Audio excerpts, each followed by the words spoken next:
Good evening! Hi, I'm Verna. I'm Daniel and welcome to Bonfire Night. So muli, winwelcome po namin lahat ng mga pastor, mga primary leaders, mga disciples, mga magulang, and kung first time ka dito, welcome sa Bonfire Night. So welcome din po natin yung mga ating ka-Bonfire Night na nanonood sa ibang bansa. So sa pagpapatuloy po ng ating gawain, sama-sama po nating panoorin ang Bonfire Things to Remember.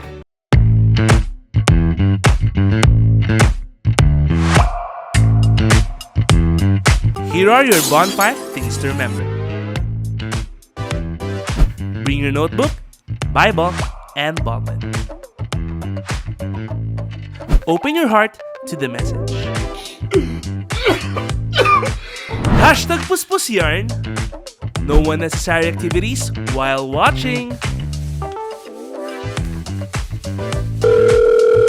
Hashtag multitasker. Wag ganon. Focus on the message through our speakers. No? Kasi kung makikita natin, ang gaganda ng promise. Ang gaganda ng Hashtag promise. focus ka lang. Invite and tag your friends. Be a blessing. Hashtag friendship goals. Engage by sharing your thoughts and leave comments below. Respond to the message and take action. Oh, huwag kalimutan mga ka-bonfire ha. Paalam!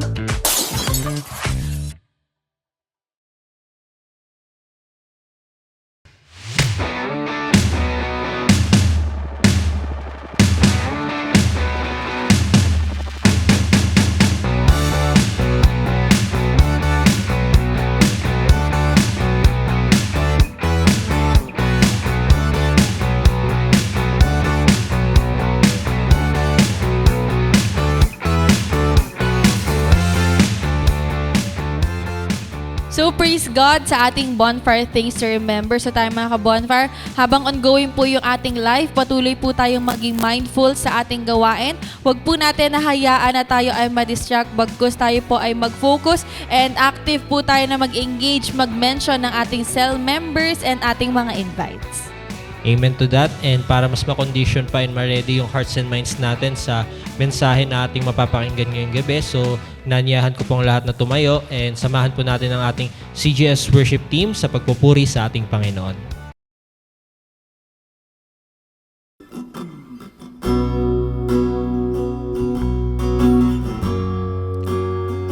Thank you, Lord, for tonight. Thank you for your goodness. Thank you for your love. Thank you for your mercy. Worship you and give you thanks tonight. Hallelujah. God is able. He will never fail. He is Almighty God. Greater than all we see. Greater than all we ask. He has done great things. Lifted up, He defeated the grave. Raised to life, our God is able. In His name, we overcome. For the Lord our God is able. Oh, you are able. God is with us. He is on our side.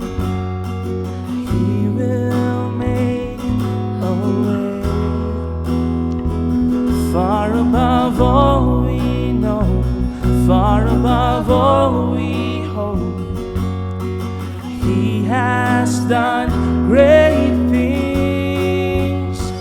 Lifted up, He defeated the grave. Raised to life, our God is able. In His name we overcome.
Lord. In His name we overcome. For the Lord our God is able. Lift it up. He defeated the grave. Raised to life. Our God is able. In His name we overcome. For the Lord our God is able. God is with us. God is with us. He will go before. He will never leave us. He will never leave us. God is for us. He has opened us. He will never fail us. He will never fail us. Once again, God is with us. He will go before. He will never leave us. He will never leave us. God is for us. He has opened us. He will never fail us. He will never fail us. Lift it up. He defeated the grave. Raised to life. Our God is able. In His name we overcome.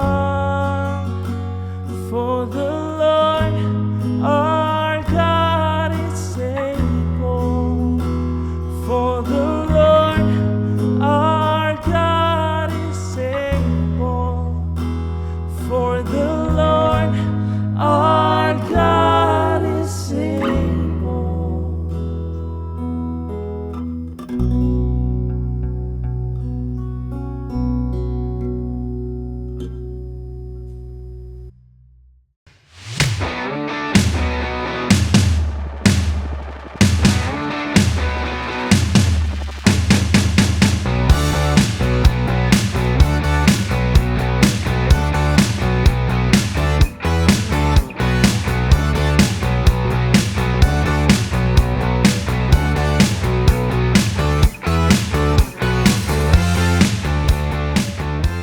So praise God, and tonight let us all be excited dahil muli makarinig tayo ng salita ng ating Panginoon through our speaker. So we are reminding everybody na tayo po ay active din na mag-participate sa ating comment section. So habang nakikinig po tayo ng message tonight, huwag natin hayaan na tayo ay may distract sa kanya-kanyang places natin, bagkus mag-focus po tayo sa message na ating mapapakinggan tonight. And for our speaker, ngayong gabi po, so he is one of the primary leaders sa CGS Las Piñas. So he is a Soul One teacher and a professional. Let's welcome Henry Henares.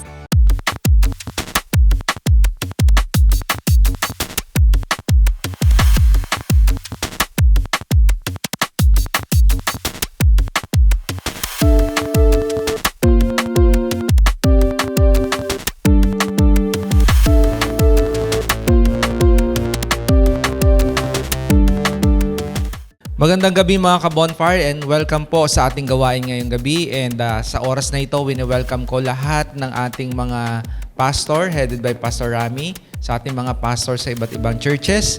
The same time, yung mga primary leaders, mga cell leaders, and at mga kapatid natin na nandito sa Luzon, Visayas, and Mindanao, at gayon din na mga nasa labas po ng bansa ng Pilipinas. So magandang gabi po and welcome po din sa lahat ng ating mga invite. So nagagalak po kami na makapiling kayo ngayong gabi at ang lahat po ay ihanda natin ang ating mga sarili upang tayo po ay muling makapakinig ng salita ng ating Panginoon. So bago po tayo mag-start mga kapatid, tayo pong lahat ay sama-sama na manalangin. Father God, marami pong salamat sa gabing ito. Salamat po sa opportunity na muli ay patuloy ka po naming makaniig sa pamamagitan ng iyong mga salita. Lord, I pray na samahan niyo po kami all throughout ng aming gawain ngayong gabi, O Diyos. And dalangin po namin, Panginoon, na the Holy Spirit will work to each and every one of us, O God. Salamat po, Panginoon, at gamitin mo lamang po ang iyong lingkod, Panginoon, sa pagdadala ng iyong mga salita na maging pagpapala po ito sa buhay ng bawat isa. Sa iyo po ang kapurihan, sa pangalan po ni Jesus. Amen and amen. So again, mga kapatid, so welcome po sa ating bonfire night. So I hope na kayo po ay nasa mabuting kalagayan at lahat ng mga nanonood sa mga oras na ito ay relax lamang po kayo, no? At the same time, kung ano man po yung mga dapat po nating gawin, isang tabi po muna natin yan at makinig po tayo ng mensahe ngayong gabi. At sa oras na ito, mga kapatid, nais ko pong ibahagi sa inyo, no? Kasi this is a season na ngayon na lahat tayo ay nag-enjoy ng season of Christmas. Amen po ba? And Merry Christmas po in advance sa lahat. Ngunit, may mga bagay din po tayo na kailangan din po nating tandaan. At minsan, may mga bagay po sa buhay po natin na tayo ay nagkakaroon minsan ng mga kalungkutan sa buhay po natin. No? Nagkakaroon din po tayo minsan ng mga pag-aalinlangan. Amen po. But then, napakahalaga po na maunawaan po natin o nais ko pong ibalik ang bawat isa yung kahalagahan ng season na ito. And makita po natin, ma-remind po tayo gaano kabuti ang Diyos sa buhay po natin. So kung babalikan po natin yung mga nakalipas na taon at itong buwan na lumipas, no, mga kapatid, marami po sa atin dito, nakita natin yung kabutihan at kadakilaan ng Diyos sa kanilang buhay. So, paki-comment nyo dyan. Amen.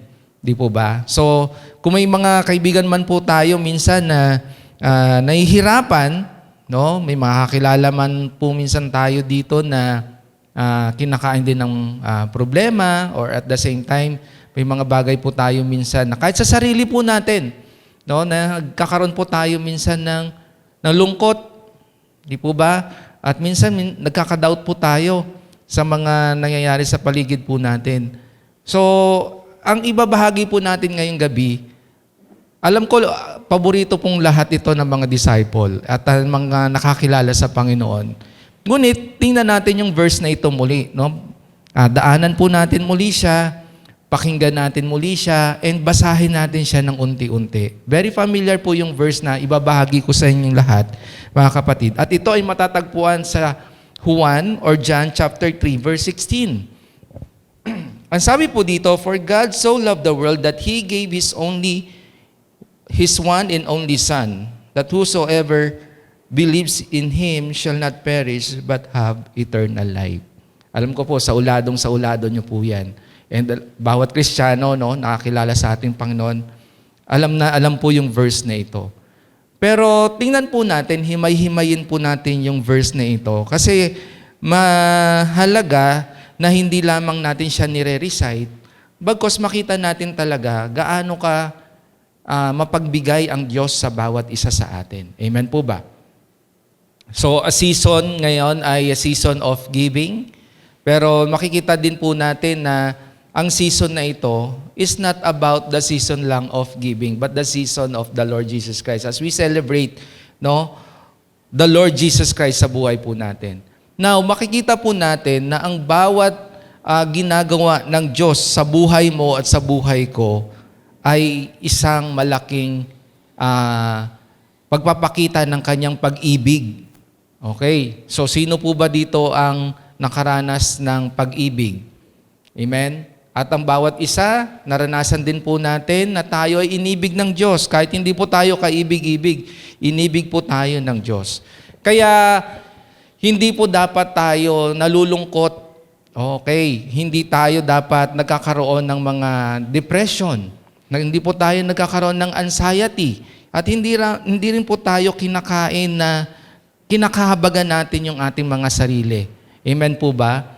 Kasi mahalaga na sa isang katulad po natin na nakakilala sa Panginoon, no, makita natin na napaka-generous ng Diyos sa buhay po natin. Ang generosity o ang pagbibigay sa atin ng Diyos, hindi lang ito mini-measure sa pamamagitan ng pagkamal natin ng mga material na bagay, especially pera. Di po ba? So sino may pera po dyan? Okay, kung wala ka mang pera, no, pero may Diyos ka, malaking bagay po yan. Okay. Ang tanong, paano ba natin ito, o paano ba natin na-appreciate yung pagiging generous ng Diyos sa buhay po natin? Yan. So yan yung mga malaking tanong. Paano ba natin pinapahalagahan yung pagiging mapagmahal o pagiging generous ng Diyos sa buhay po ng bawat isa? So di ba po, marami sa atin ngayon, longing tayo kasi itong season na to, parang Christmas bonus, di ba? May mga 13-month, yung iba may mga natatanggap, di ba? So wala pong masama po dyan. Pero sometimes, kailangan laliman po natin yung pagkaunawa natin kung paano naging generous o kaibig-ibig tayo sa harapan ng Diyos. Amen po ba? Kasi hindi po natin pwedeng baliwalain, no, yung pagiging generous ng Diyos sa buhay natin. Kaya ang pamagat po ng ating tema ngayong gabi is the generosity of God. Amen. Pag sinabi nating generosity, okay, in all aspect, in all areas of our life, ang Diyos napakabuti niya para sa iyo at sa akin. No, tatanungin natin ng bawat isa, paano ba naging generous ang Diyos sa buhay? O paano ba siya naging mapagbigay, no, sa bawat isa sa atin? Sinagot po yan ng Biblia, mga kapatid. At dito po, sa John chapter 3, verse 16, sabi po dito, "For God so loved the world, that He gave His one and only Son." Di po ba? So itong first paragraph pa lang na ito, dapat solved na tayo. Okay? Kaya mahalaga na hindi tayo dapat nagkakaroon ng self-pity, hindi po natin kinakahabagan yung mga sarili natin. Why? Because hindi naman na-measure ang pag-ibig ng Diyos sa pamamagitan ng possession po natin. O yung kung anong meron ka ngayon. Di po ba? Ang mahalaga, ibinigay niya ang Panginoong Jesus, ang one and only Son niya, and that is the Lord Jesus Christ. Kaya nga ang unang point natin dito, no, paano natin nakikita how God is so much generous sa buhay po natin? Number one is, He gave His only Son. Can you imagine, mga kapatid, no, ang Father God, ang kaisa-isa niyang anak, ibinigay niya para sa atin, para tubusin tayo sa ating mga kasalanan. Naranasan niyo po ba na ang inyong anak ay ibigay niyo sa ibang tao? Wala pong kaya makagawa niyan bilang isang magulang. Pero ang Diyos, ibinigay niya ang kanyang bugtong na anak na si Jesus, namatay para sa iyo, namatay para sa akin, para tubusin tayo sa ating mga kasalanan. And can you imagine, mga kapatid, ang ginawa ng Panginoong Jesus sa krus? Kung napanood po natin ang isang pelikula ng The Passion of the Christ, can you imagine what Jesus did for you and for me? He gave His only Son para tayo ay masaktan. Para mag-save tayo, para hindi tayo masaktan. He gave His only Son para hindi tayo ang ipako sa krus. Kaya mahalaga na ang bawat tema o ang bawat verse na binabasa po natin, na-appreciate po natin ito sa ating mga buhay. He gave His only Son for you and for me. Kaya walang reason ang bawat isa sa atin dito na pagdamutan natin ng Diyos. Alam nyo, nakakalungkot, binigay ng Diyos, ng Father God, ang kanyang bugtong na anak na si Jesus, pero tayo, ang damot natin sa oras, pagdating sa ating Panginoon. Amen po ba? Sino nakaka-relate? Di po ba? Alam nyo, minsan ang katapat lang ng gawain para sa ating Panginoong Jesus, lalo na pag ganitong season, Christmas party, wala sa cell group. Christmas party lang, pinagpalit na ang gawain para sa ating Panginoong Jesus. Can you imagine and nakikita niyo po ba yung difference how God loves us and compare how do we respond doon sa ibinigay na pag-ibig ng Diyos, na ibinigay niya yung kanyang bugtong na anak pero wala ka sa cell group, wala ka sa morning simbahay, and then in reason mo lang, mga kapatid, nandito ka na sa online, tanghali ka na gumising sa morning simbahay. Amen? He gave His only Son for you and for me. Pero hindi natin na-appreciate o hindi natin binibigyan ng mataas na recognition yung ginawa ng ating Diyos sa buhay po natin. So kung babalikan po natin yung revelation of the cross, no? Mga kapatid, ang tindi ng paghihirap ng ating Panginoong Jesus. Pero tayo, parang discomfort sa atin lagi ang cell group eh. Parang discomfort sa atin ang simbahay, parang discomfort sa atin ang devotion, parang discomfort sa atin ang mga panalangin. And then yet, the verse it says, "For God so loved the world that He gave His only Son." Grabe kapatid, isang oras lang hindi mo mabigay kay Lord every week. Isang oras lang sa isang oras lang sa cell group, isang oras lang sa morning simbahay, and at the same time, isang oras lang or wala pa sa devotion, hindi mo kayang ibigay kay Lord. Pero ang Diyos, ganun siya ka-generous sa'yo. Amen? Sino nakaka-relate dito mga kapatid? So ganun ka ba nagre-respond sa pag-ibig ng Diyos na ibinigay niya yung kanyang bugtong na anak para sa'yo, para sa akin? And then Christmas party lang, pinagpalit mo si Lord. And then, birthday lang, pinagpalit mo si Lord. Ganun natin siya pinapahalagahan. Amen? And you know what, mga kapatid, ito yung sad part ng isang disciple o nakakilala sa ating Panginoon. One time lang nagbigay ang Diyos sa atin ng kanyang anak, pero matindi yung significance o yung kahalagahan nito.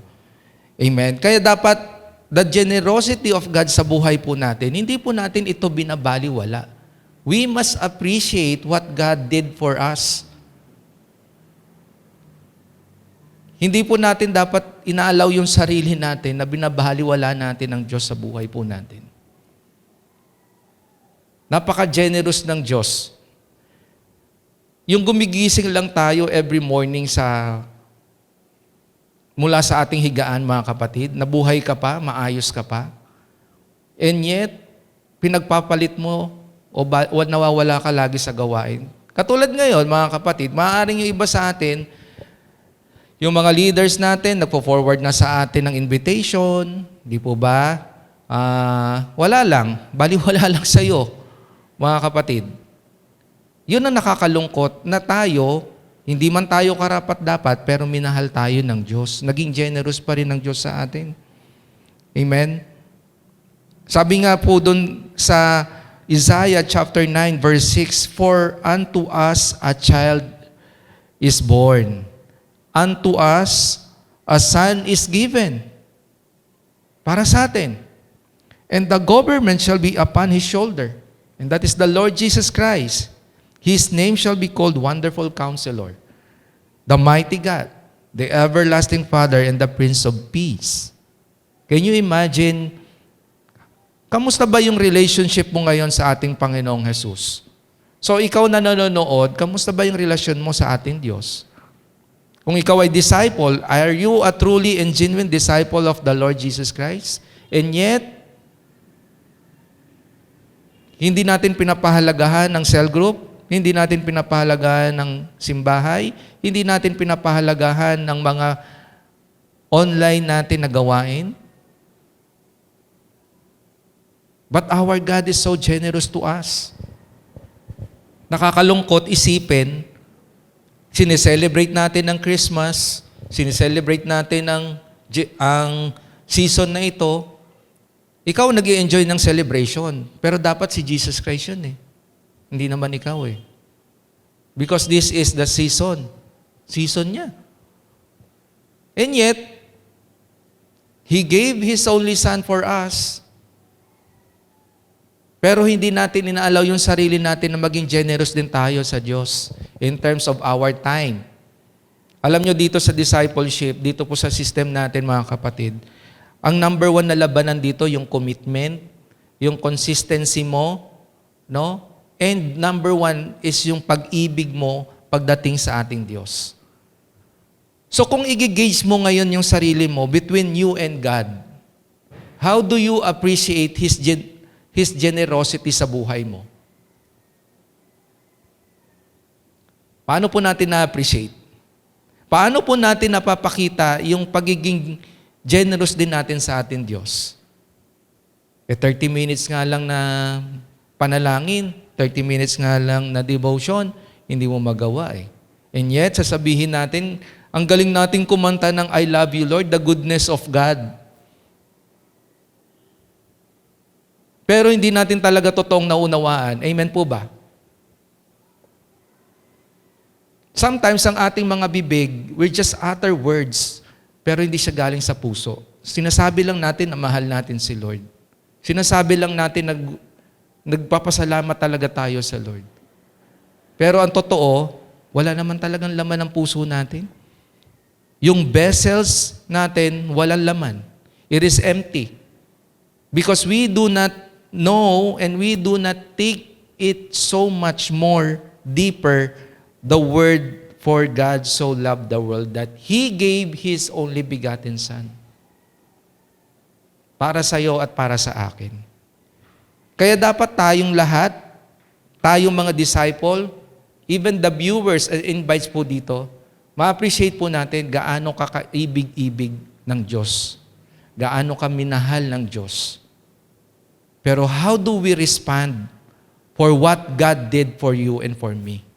Paano ba tayo nagre-respond? Di po ba? At binanggit yan, na-prophesy yan in Isaiah chapter 9 verse 6. So, hindi natin dapat inaalaw yung sarili natin mga kapatid, na tayo bilang nakakilala sa ating Panginoon, hindi natin to dapat binabaliwala. How God loved us so much. Hindi natin dapat inaalaw yung sarili natin to be ruined by such unimportant things sa buhay po natin. He gave His only Son. Tayo nga, mga magulang, no, na nandito din, mga kapatid, no, yung mga magulang na nandito, sometimes, yan, no, alam natin kung gaano natin kamahal yung ating mga anak. Diba? Ayaw natin silang magkakasakit, no, ayaw natin silang napapahamak, ayaw natin silang nasasaktan. Ganon din yung damdamin ng Father God. Pero dahil sa pag-ibig niya sa atin, no, tinake for granted niya yung pag-ibig niya sa kanyang anak. Para buhay, tubusin tayo, mamatay siya para sa atin, tubusin tayo sa ating mga kasalanan. So, I hope na ma-appreciate natin to. Let's have a reflection right now, mga kapatid. Kung ikaw ay disciple, ayusin mo na yung buhay mo. Kung kinoconsider mo yung sarili mo na you are a disciple of the Lord Jesus Christ, you know the Lord Jesus Christ sa buhay mo, no? Ipakita mo yan sa gawa. Okay? Ipakita natin yan ng maayos. Hindi yung pakitang tao. 'Di ba? Dahil sinabi lang ng leader, dahil sinabi lang ng ating pastor, but then, dapat nauunawaan mo ang ibig sabihin ng John 3:16. Ang problema sa atin minsan, we are being prideful, lalo na yung mga kalalakihan dyan, no? Yung mga tatay dyan. Diba? At even yung mga kabataang lalaki. Diba? Ang tataas ng ere. Ang tataas. Ang yayabang sa kalye. Ang yayabang sa mga bagay na hindi naman nagbibigay ng kapakinabangan sa ating Diyos.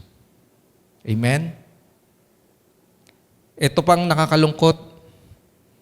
Ayan, kapag ito na, tumaas na yung sugar, tumaas na yung BP, nagkaroon na ng karamdaman, doon tatawag kay Lord. Ayan. Can you imagine yung insulto na ginagawa natin sa ating Panginoon, mga kapatid? Nai-imagine nyo po ba yun? Binless ka ni Lord, pero yung oras na binibigay mo sa Kanya, ni hindi man lang napapangiti natin ng Diyos. Amen? We must know the true meaning of love pagdating sa ating Panginoon.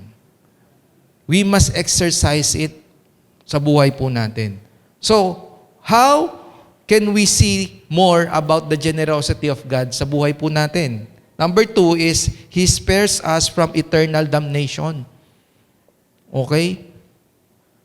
Pag sinabing spare, no, binukod tayo sa tiyak na kapahamakan. And ganon ka-generous ang Diyos sa buhay mo, kapatid. Kaya may Roma 6:23. Ano sabi doon? Ang kabayaran ng kasalanan ay kamatayan, ngunit, no, ang kaloob ng Diyos ay buhay na walang hanggan sa pamamagitan ni Kristo Jesus na ating Panginoon. Tapos hindi ka umate ng cell group. Hindi ka nagre-respond kay leader. Maisipan mo lang magpasa ng picture. That is the sad part, mga kapatid. Pero ang Diyos, ang tindi ng ginawa niya sa iyo at sa akin. No? Binukod ka. Nilayo ka mula sa tiyak na kapahamakan. Amen? And then, hindi niya inalaw na mapahamak ka. Dahil sa pamamagitan ni Kristo Jesus na ating Panginoon, tiyak ang iyong kaligtasan. Lahat tayo dito, karamihan sa atin, no? Na-receive natin ang Panginoong Jesus bilang ating Diyos, tagapagligtas. Hindi ka nga ngayon makapag-invite eh. Hindi mo man lang ma-share yung page na ito sa iyong timeline. Bakit? Anong dahilan, mga kapatid? Nahihiya. Dahil iba yung pagkakilala sa iyo sa work, iba yung pagkakilala sa iyo sa church. Amen po ba? Nakikita kang nag-iinom sa work, pero hindi ka nakikita sa morning simbahay. Amen?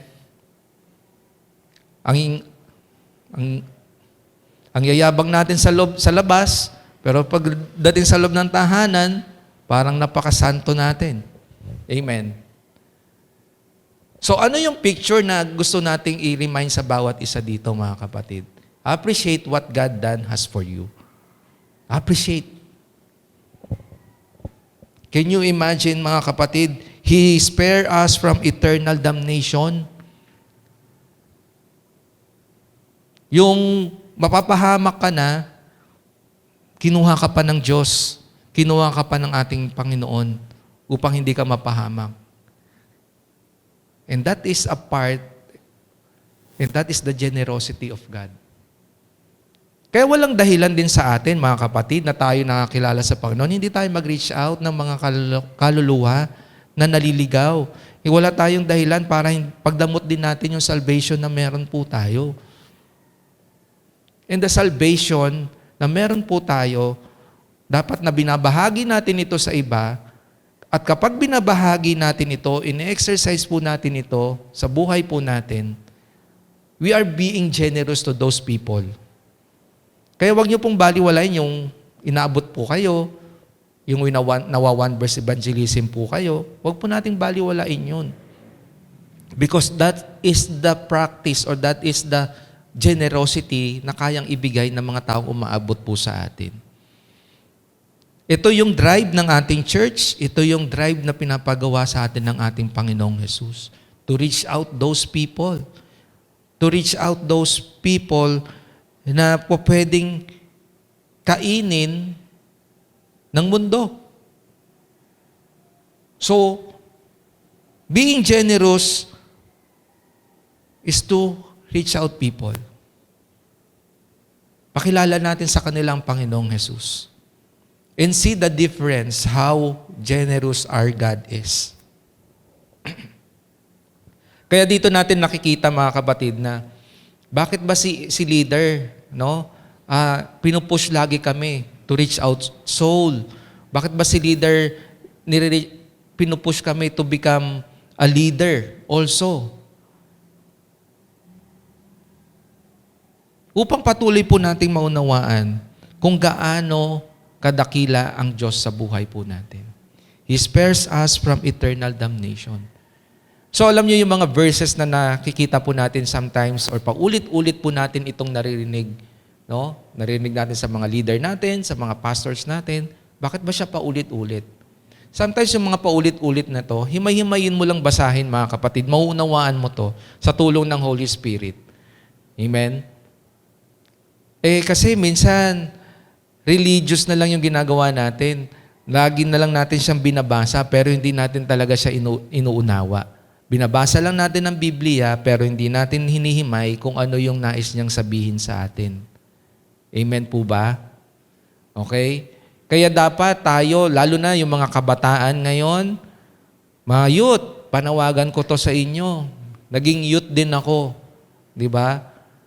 Huwag nating ubusin yung oras natin, lalo na ngayon, yung generation natin ngayon, yung generation nyo, napaka-open pagdating sa internet.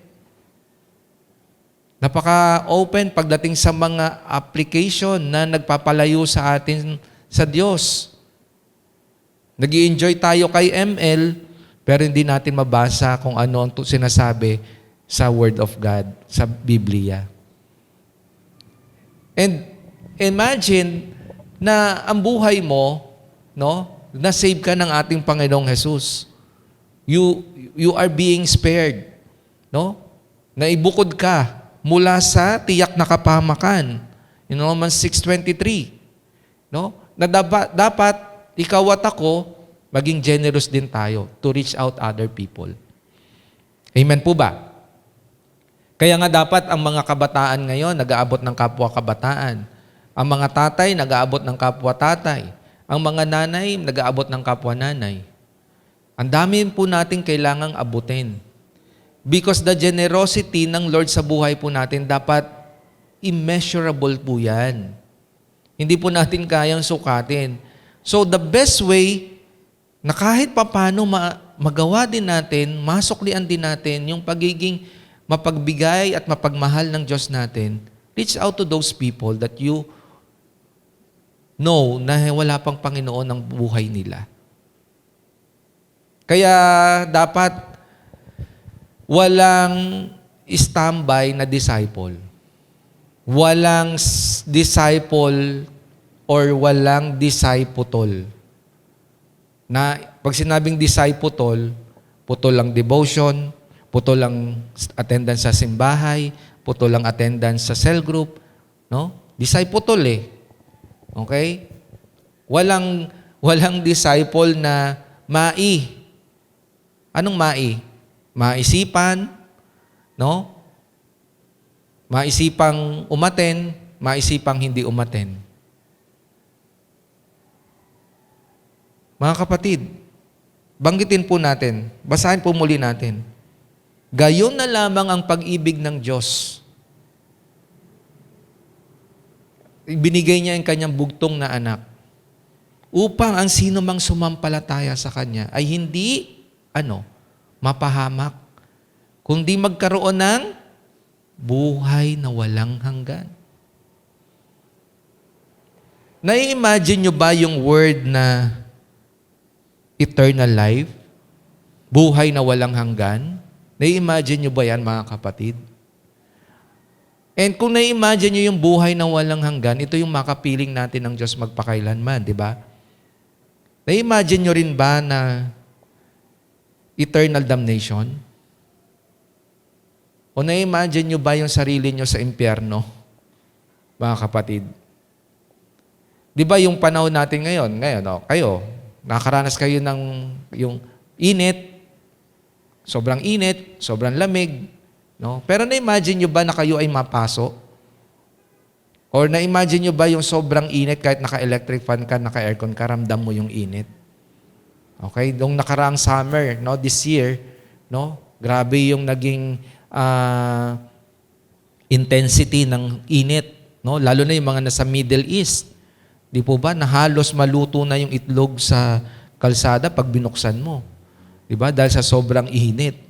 Can you imagine yourself na nandyan ka maghapon? Try nyo nga po. Di ba? Yung iba nga nagko-collapse eh. Okay? But then, our God, ayaw niyang maranasan mo yun. Ayaw niyang maranasan mo yun, pero pinaparanas mo kay Lord, left the group. Pinaparanas mo kay Lord, binabaliwala mo yung leader na binigay sa iyo ng Lord. And yet, we are being spared from eternal damnation. Gusto mo, wala ka na lang ginagawa? Gusto mo, ayahay ka lang, mga kapatid? Ang Panginoong Jesus natin, no, kung babalikan natin o kung naunawaan natin ang buhay ng ating Panginoong Jesus, nung nagmahal siya sa atin, nung minamahal niya tayo, meron siyang aksyon na ginagawa. Paano mo ngayon masasabi sa sarili mo na mahal mo si Lord? Pwede niyo po bang i-comment dyan sa comment section? Paano niyo ngayon masasabi na mahal mo talaga si Lord? Okay? Babasahin po natin yan. Paano ba natin mapapakita na mahal natin talaga si Lord? And yet, God spare us from eternal damnation. Romans 6:23. So that is the question that I want you to answer it, mga kapatid. Paano ba natin ngayon mapapakita na mahal natin talaga si Lord? At paano ba natin na-appreciate na yung mga leader natin, na yan ay itinalaga ni Lord para sa buhay mo, para ayusin tayo, no? I-correct tayo. And yet, binabaliwala ng karamihan sa atin dito. Okay, marami po tayong nalalaman ng mga ganyan sa panahon natin ngayon. Pinipili lang kung ano yung gusto ng sarili nila. Pero hindi naunawaan ang salitang, if you want to follow me, deny yourself. Gusto natin sumunod, pero gusto natin ng relaxation. Gusto natin gawin yung mga bagay na hindi nakakatulong at nagbibigay ng kaunlaran sa ating buhay spiritual. And yet, ang Lord natin, sobrang minahal ka, pero binabaliwala mo lang siya. Simple lang yan, mga kapatid, kung talagang mahal natin si Lord. Na-appreciate mo yung kanyang gawain, yung presensya niya, no? Yung mga bagay na magpapalipit lalo sa buhay mo sa Kanya. Amen po ba? So, dapat nauunawaan talaga natin kung gaano kalalim ang pagiging generous ng Diyos sa buhay mo at sa buhay ko. Last is, paano ba natin makikita ang generosity ng Diyos sa buhay pa natin? Okay? He gave us eternal life. Grabe. Binigay na yung bugtong na anak. Inalis ka pa sa tiyak na kapahamakan. May buhay na walang hanggan ka pa. Mga kapatid, imagine that kind of life and the generosity of God sa buhay mo. Imagine that, mga kapatid. I want you to reflect it right now, mga kapatid. Kasi alam nyo, habang ini-internalize ko to, inuulit-ulit ko siyang basahin bago ko siya dalhin sa inyo, mga kapatid. Alam nyo, ewan ko lang mga kapatid. Ako talagang kapag nababasa ko yung ganitong klase na pag-ibig ng Diyos na pinakita niya sa buhay ko, personally, hindi ko mapigilang umiyak eh. Kaya yung ginagawa ko na I'm shepherding some people, some tatay, no? Sinishepherd ko yan, yung mga leaders na meron po ako. Okay? May nagsishare ng Word of God. Alam nyo, katiting lang yung ginagawa ko na yun sa Lord eh. No? Hindi ko man mapantayan, pero meron akong ginagawa. Dapat ganun ang mindset natin. Di ba? Napaka-generous ng Diyos sa buhay ko, pero yung isang oras in a week, sa cell group, every day, morning prayer, 30 minutes, devotion or prayer, yet, mga kapatid, parang abala pa si Lord sa buhay mo eh. Parang abala pa siya. Pero He gave us eternal life. Ano po sabi sa Romans 6:23? Kaya binigay niya yung kanyang anak para sa atin upang ano? Makamtan natin yung buhay na walang hanggan. Amen po ba? Kaya walang dahilan sa atin dito, mga kapatid, or makakapagsabi, no, na hindi naging generous ang Diyos sa buhay niya. Amen? Walang makakapagsabi po niyan. Okay? Walang makakapagsabi po niyan na hindi naging mabuti, naging dakila ang Diyos sa buhay po niya. Ikaw lang, kapatid, ang may problema. Ikaw lang kapatid ang may problema pagdating sa buhay na meron ka ngayon. Dahil inaalaw mo yung sarili mo na kainin ka ng mundo, inaalaw mo yung sarili mo na mas mangibabaw kaysa kay Kristo, at inaalaw mo yung sarili mo na mapalayo sa buhay paglago mo sa Kanya. He gave us eternal life. At walang ibang makakapagbigay sa iyo niyan. Hindi kayang ibigay yan ng mga billionaire or trillionaire sa mundong ito. Yung buhay na walang hanggan. So why na mahirap sa atin gawin yung mga bagay na para sa ikaluluwalhati natin o ikaluluwalhati ng Diyos sa buhay po natin? That is the question. So this season, a season of Christmas, parang wala ka naman dapat kailangang i-celebrate. Hindi mo dapat bigyan ng tsansa yung sarili mo na mag-celebrate kung wala ka namang nabahaginan ng Word of God. Wala. Or kung wala ka namang ginawa kay Lord, gusto mo lagi ka lang kabig. Di ba? Alam nyo, everyday pa lang, ewan ko lang po kung na-appreciate po ng bawat isa na nandito ngayon. No? Everyday pa lang mga kapatid, yung gumigising ka, yung nanonood ka sa oras na ito na wala ka sa ospital, yung wala ka sa sementeryo, wala ka sa gera, it's a blessing. Yung hindi ka nato-torture at nanonood ka lang dito ngayon, imagine that mga kapatid. What more pa, binigyan tayo ng ating Diyos ng buhay na walang hanggan sa pamamagitan ng Kanyang anak na si Jesus. And yet, wala ka pa rin ginagawa. Sa sobrang wala ka nang ginagawa, umalis ka na sa cell group, gusto mo na lang manood.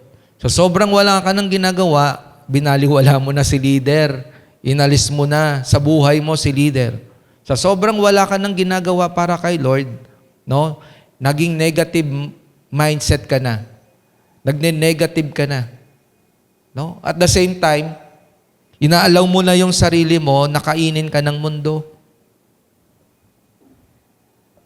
So, I hope na bawat isa po na nakakarinig o nakakanood sa oras na ito, naunawaan natin, for God so loved the world that He gave His only begotten Son, that whosoever believeth in Him should not perish, but have eternal life. Imagine that kind of generosity ng Lord sa buhay po natin. So, hindi ka na dapat, walang disciple na masasabi dito na nagkakaroon ng self-pity, no? Kawawa naman ako, no? Tigilan na po natin yung kaisipan na lagi na lang ikaw ang kawawa, lagi ka na lang nadidepress. Merong Diyos na nagmamahal sa'yo. No? At dapat, naunawaan mo yung pag-ibig ng Diyos, ikaw naman ngayon ang magbahagi. Ikaw naman ngayon yung mag-abot. Amen? At ano pa ba yung hindi kayang ibigay ng Diyos sa'yo? Sabi sa Romans 8:32, kung ang sarili niyang anak ay hindi niya ipinagkait, sa halip ibinigay niya para sa ating lahat, hindi kaya niya ibibigay na masagana sa atin ang lahat ng bagay? Amen po ba? Pero you need to work your salvation. You need to work out our faith. Kaya dapat work out the love of God sa buhay po natin. Embrace po natin yung promises ng Lord. Look to Jesus, mga kapatid. Kaya sa aking pagtatapos, sabi po dito, everyone must be reminded of how generous our God is. We should appreciate His gifts to us above all else. Amen. Dapat na-appreciate natin yung pag-ibig at regalo ng Diyos sa bawat isa po sa atin, anumang bagay yan. At ang sukle, or in turn, we should share the gifts we receive with others. Kaya pala, kung bakit ako mismo naranasan ko yung pag-ibig at generosity ng Lord sa buhay ko, dapat ako ay maging vessel ng pagpapala na maabot din ang kapwa ko tatay, ang kapwa ko nanay, at ang kapwa ko kabataan. So I must stop the things na nagbibigay ng hadlang sa aking buhay, paglilingkod sa harapan ng ating Diyos. Stop the things na hindi makakatulong sa buhay spiritual mo. And starting today, starting tonight, baguhin mo na ang kaisipan mo, kapatid. Ipaayos mo yan sa ating Diyos. Paayos mo yan. Isuko mo yan sa ating Diyos. Hindi tayo dapat nananatili sa mga bagay na nasobrahan na tayo sa ating pagiging komportable. Hindi yan magandang lugar. Umalis ka na dyan. Amen? Kaya dapat tayong lahat, sama-sama tayo na nakilala sa ating Panginoong Hesus, sama-sama tayo nag-aabot ng mga kapwa natin at dalhin natin sila sa paanan ng ating Diyos. Amen po ba? So I hope na tonight, hindi tayo natitigil sa mga bagay na magbibigay ng kaluguran sa ating Diyos. At alam ko na ang mensahe na inihatid ko po, salamat sa Panginoon, salamat sa Diyos, no? Na-remind po tayong lahat kung gaano tayo kaibig, gaano tayo minahal, gaano ka-generous ang Diyos sa buhay po natin. Amen po ba? Nawa, isang paalala po sa atin ito. Tapusin na po natin yung mga bagay na hindi nagpapalago sa atin sa Diyos. Tapusin natin na yung mga bagay na kumakain ng oras natin na walang kwenta. Kung kailangan mong basagin yung cellphone mo na puro games, basagin mo yan. No? Itapon mo na yan. Okay? Kung kailangan mong gawin yung mga bagay na alisin para mas mapalapit ka sa Diyos, gawin mo na.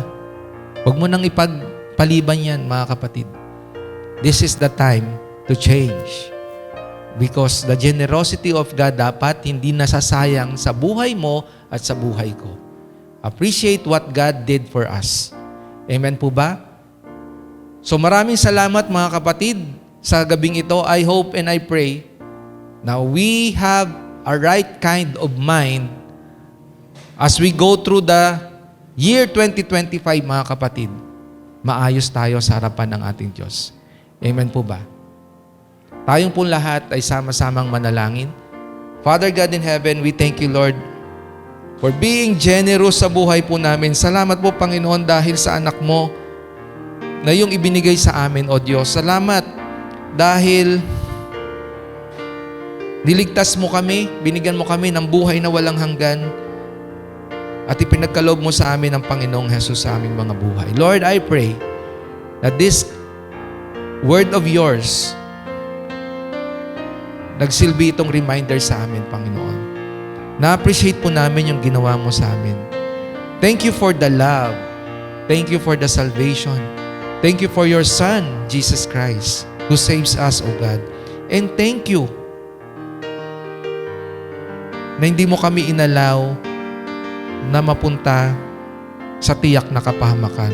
Bagkos, binigay mo ang buhay na walang hanggan sa amin ng libre. All we need to do is to share it also to those people that in need of the salvation that we have in our lives. We thank you and praise you, Father God. We thank you and praise you, O Lord. We thank you and praise you, Holy Spirit. In Jesus' name I pray.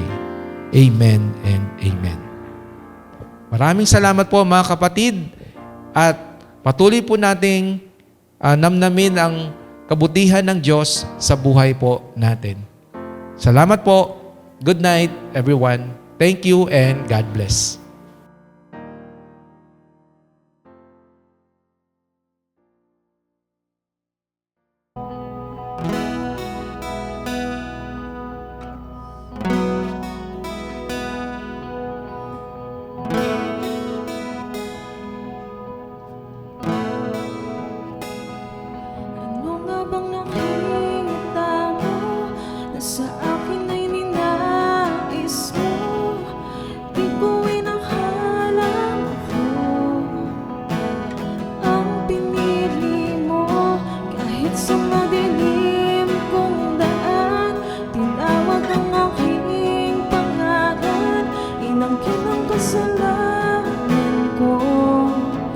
kahit di kailangan sa iyong yakap.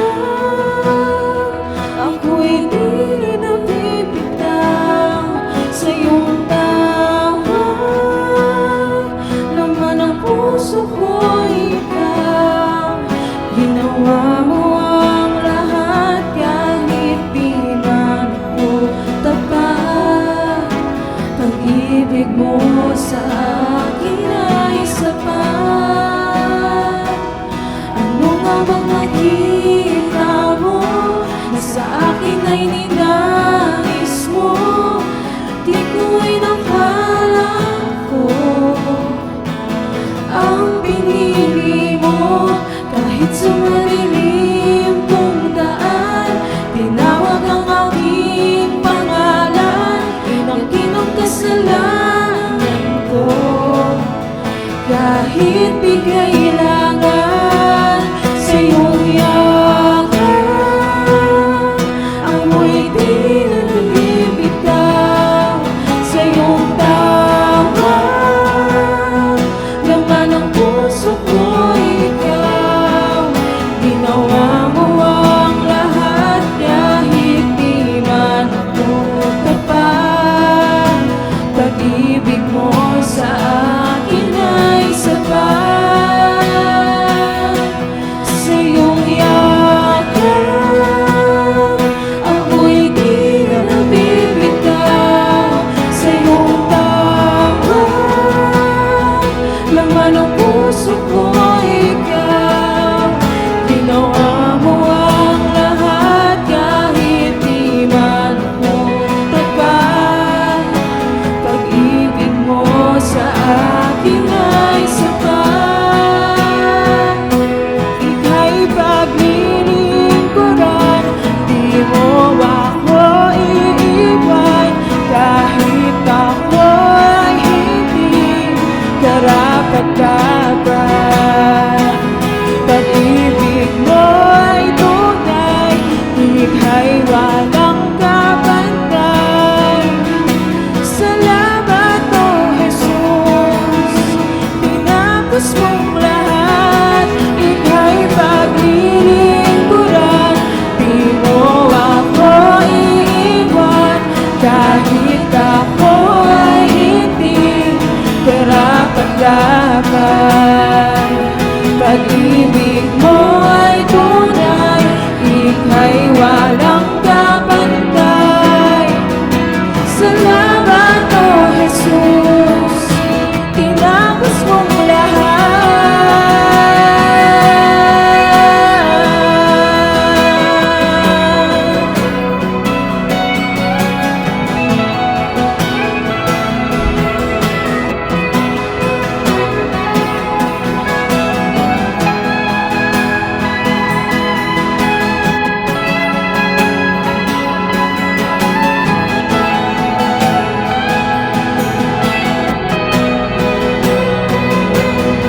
Sa iyong yakap, ako'y di nabibitaw sa iyong tawag. Laman ng puso ko ikaw, ginawa mo ang lahat kahit di man ako tapat. Pag-ibig mo sa akin ay sapat. Sa iyong yakap, ako'y di nabibitaw sa iyong tawag. Laman ng puso ko ikaw, ginawa mo ang lahat kahit di man ako tapat. Pag-ibig mo sa akin ay sapat. Walang hangganan, walang hangganan. Ngayon, bukas at magpakailanman.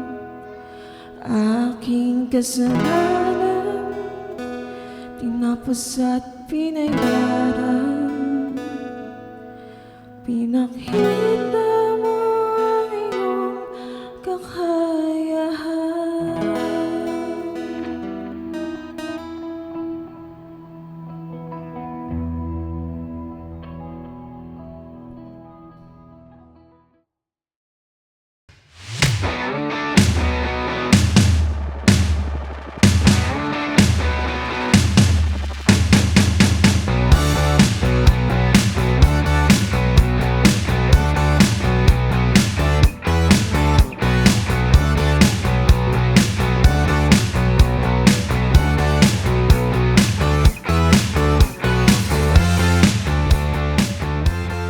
So praise God. So maraming salamat po Tito Bong sa message na inyo pong hinatid para po sa amin ngayong gabi. And alam ko lahat ng mga nakasubaybay po ngayon, marami pong natutunan. So wag natin kimkimin yan, no? So i-share natin yan sa ating mga social media accounts using This these hashtags.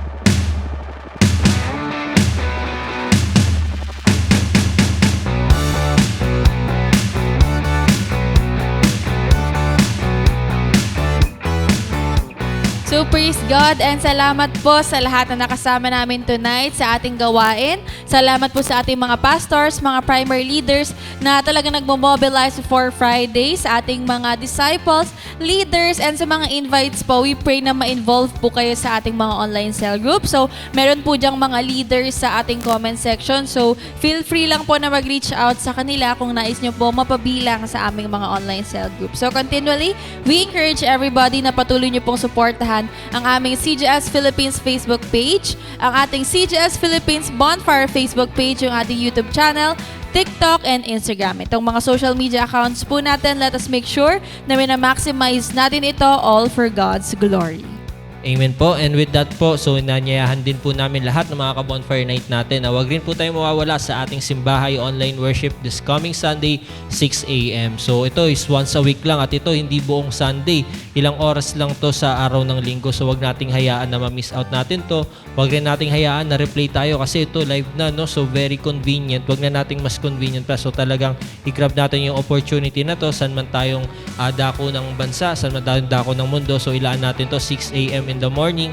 Sama-sama po nating papurihan ng ating Panginoon at sama-sama rin po tayo mapagpala sa message nating mapapakinggan through our Pastor Rami Henares Jr. So, thank you and God bless.